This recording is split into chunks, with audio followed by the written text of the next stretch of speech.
Are you in the market for an X99 motherboard? Do you need something that'll be a thirst crusher? Well, the Fatality i7 Gaming might be for you.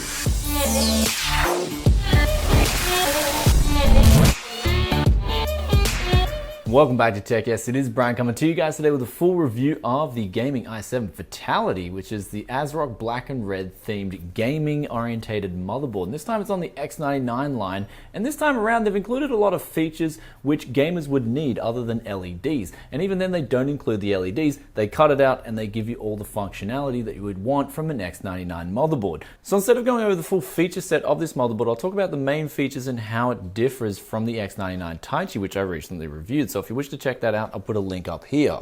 The first things first, with the CPU power, you get a 12-phase power design there, which I believe is an 8 plus 4-phase power design, with 8 phases being dedicated to the CPU and then 4 phases being dedicated to both sides of the memory there. The memory does allow up to a 3.3 gigahertz officially supported overclock on your memory, so overclockers will have no problems with this motherboard. I also managed to get around 4.5 gigahertz on my 5820K when using this motherboard, and the temperatures were pretty stable on the VRM, although they were getting a little bit warm.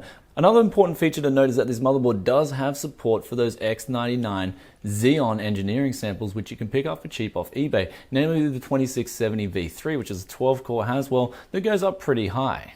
Some other cool features on this motherboard include a power and reset button located onboard the motherboard, which the Taichi does not actually have. This is a great feature if you're using as a test bench, which I usually do like to use with my motherboards. Alongside that, there's two M.2 slots there, which support up to 5 different configurations of M.2 drives. And then besides that, you get 3 PCI Express 16 slots there, which have Asrock steel armor. And now this will support up to 3-way SLI or crossfire, depending on your CPU in different configurations. Moving down the board there, you get the BIOS readout, and you also get the black and red heat sinks on both the top and bottom. And on the left side, you get the black armor, which covers your USB ports on the side there, and also the Sound Blaster Cinema 3, which essentially is a Realtek interface with a Sound Blaster Cinema 3 utility added on.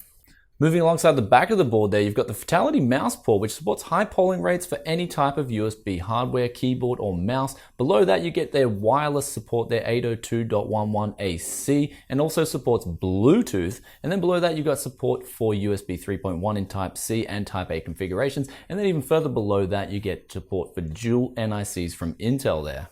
Taking a look at the BIOS, this is one thing I love about Asrock. They know how to do BIOSes and they know how to do them properly, especially nowadays with this X99 line. You get both the simple UEFI BIOS there, which you can do everything from one menu, or if you press F6, which is what I like personally, you can go into advanced mode and then change around all the nooks and crannies and get the perfect overclock for your CPU. She sells SSD shells by the Micro Center store. He sells aliens that wear Alienware by the Dell store. Big bada boom for the base.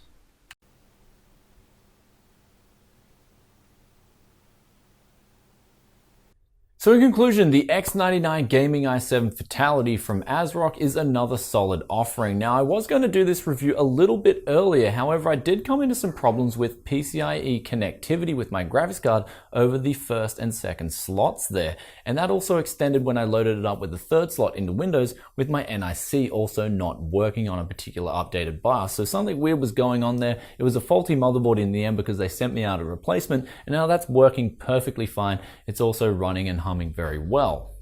But with that out of the way, I simply love what Asrock are doing with their motherboards. They're simply offering value for money. They're offering all the features and functionality that you could want from a motherboard and going away with things that you don't need, like LED strips, which you can buy yourself and put in, and going with things like wireless, dual NICs, solid onboard audio, and you heard that mic input, it speaks for itself.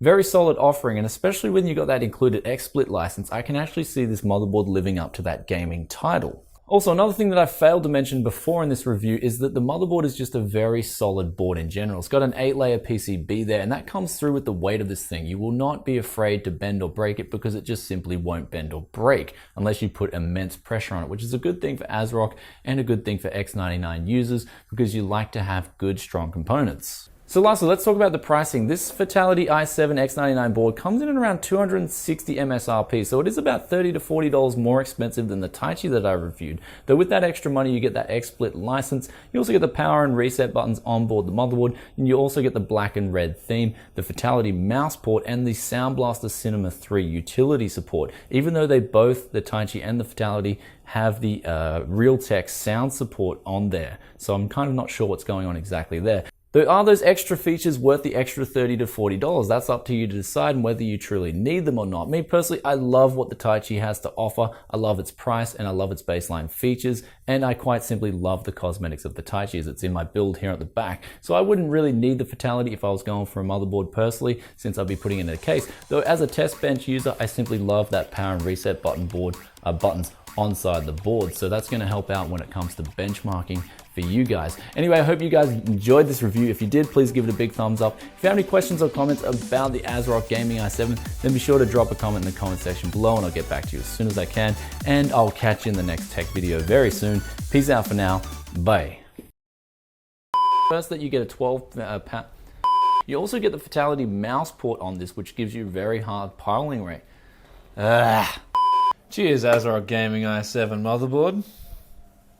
No, I forgot he doesn't drink.